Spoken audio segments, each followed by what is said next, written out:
أقرانيا بدا وكاري كاك زبير خيلاني وعبد الله خيلاني وعماد خيلاني بو فرمان عزيز خيلانية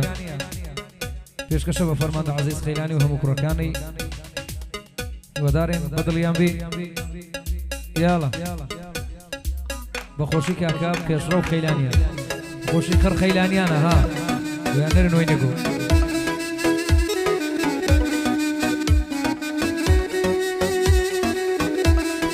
تاوي ما سكن يا عزيزي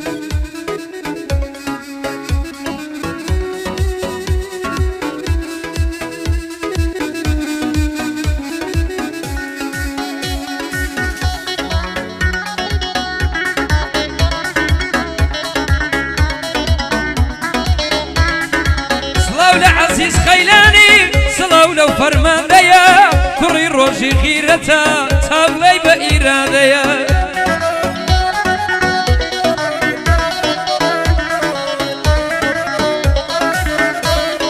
صلو عزيز خيلاني صلو لو فرمان ديا كري روجي غيرتا تابلي بإراديا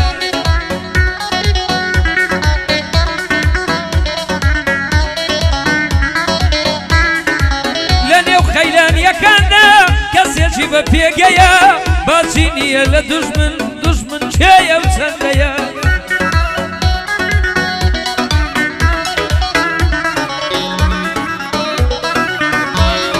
لروجي شرو هرا كسيجي بخيبريا للربازي بارزاني خباتي زوري هيا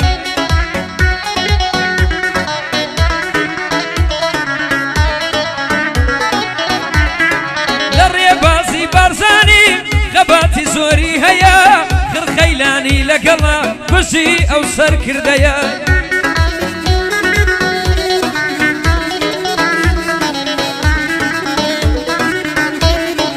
وصفي من بومام عزيز ألو شعرو بنديا هرسند وصفي بكم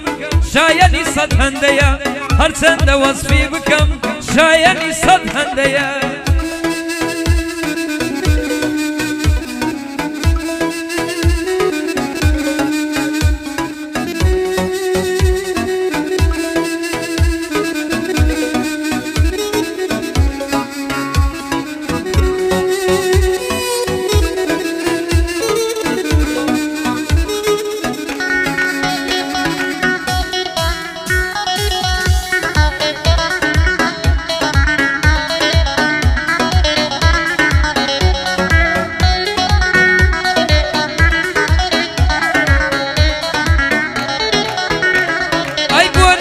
بيان بلين بقش دشمن كانم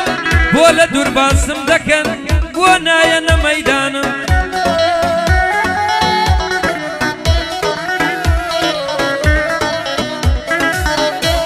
اي بونا سن بيان بلين بقش دشمن كانم بولا دور باسم دكن بونا ينا ميدانم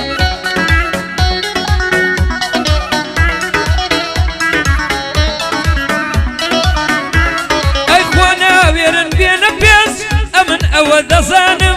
ناوير سير بكن ساو خننا وساوانم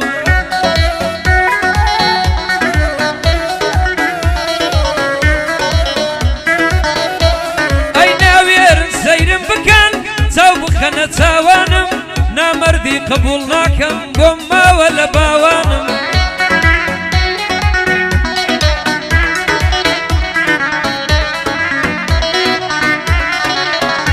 أو فرمان ديا سنواز بلشانم بومام عزيز خيلاني بويد الامتاد توانم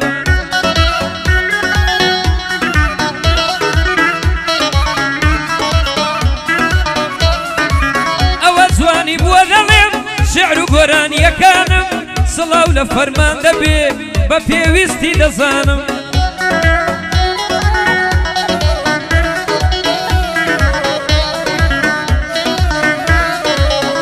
زبير خيلاني دانيش توشان بشانم بو عبد الله خيلاني بسرق لي نيساوانم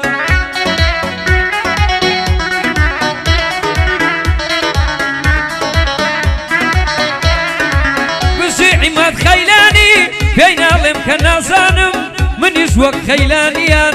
منەتی کەس نازانم ئەمنیش وەک خەیلانیان منەتی کەس نازانم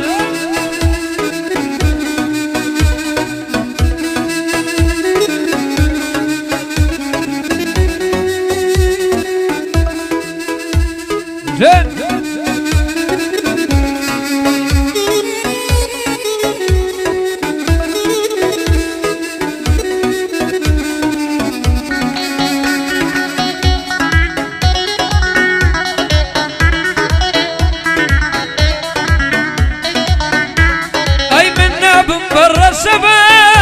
شتێک بشێنم هیچ کات حەزم نەکردووە دڵی کەس بڕەنجێنم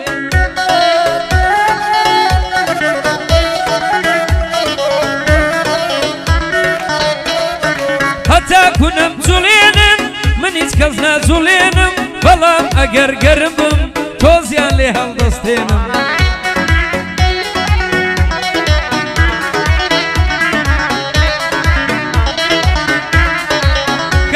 وازم لێ بێنن بۆچی دڵتان بشکێنم بەخوا بەزار هەڵێنم هەموویان دەگرێنم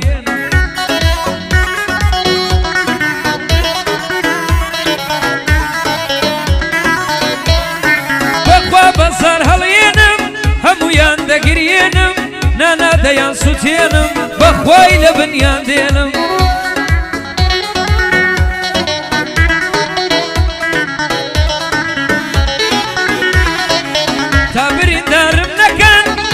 خۆم ناوەشێنم من سیلاحم ڕاکێشم نامەردم نەیتەقێنم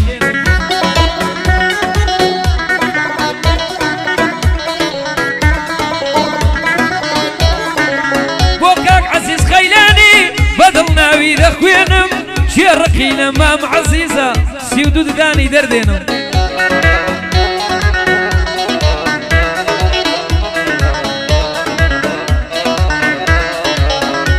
ئەو فەرماندەیە فەرماندەی دوژمن بەزێنم لێرە جوانی بۆ دەڵێم بەندانی بۆ دەخوێنم بۆ زوبێر خەیلانی ئەوە ناوی دەهێنم بۆ عەبدوڵڵا خەیلانی جا چۆن دڵی دەشێنم عیماد خەیلانیە تۆ پێشڕەوی بەخێردێنم من خەیلانیم لەگەڵ بێ دوژمنم دەبەزێنم ئەفرم